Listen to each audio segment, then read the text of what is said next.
How's it going? This is Matt with Nowaskey Suspension, and this is 2 Minute Tuesdays. So today we're going to talk about handlebars and risers. To be specific, we're talking SBC handlebars and risers. These ones right here are a 12-inch with 2 inches of pullback and a 1-inch clamp. So all of SBC's risers are going to be a pullback riser, great for guys with not as long of arms.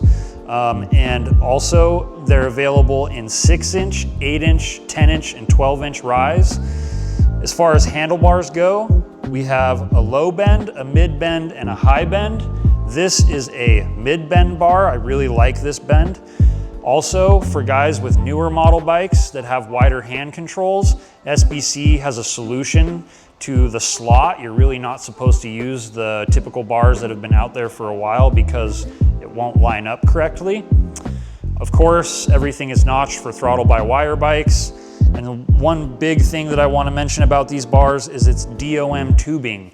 It's not made out of your typical cold rolled steel, meaning there's no seam on the outside of this, and the difference that this makes in flex is really big. You won't feel much flex in these bars, and that's really nice. As far as color options go, we can get these bad boys in raw aluminum, black, or red. Again, these are a 1-inch clamping riser.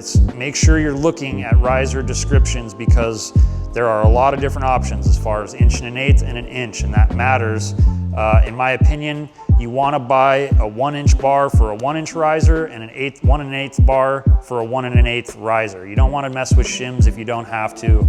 But SBC makes great products. It's all American made in Minnesota, just right down the street from us. They're great guys to work with, and we love selling their product. If you guys have any questions about what size riser or bar you should get for your height, you can give us a call, and we're happy to give you a couple of suggestions based on what we like. And I think we can definitely get you covered. So for now, I'm out of time and I gotta go. We'll see you on the next video. Make sure to like, comment, and subscribe, and check out all the other videos on our channel. Thanks.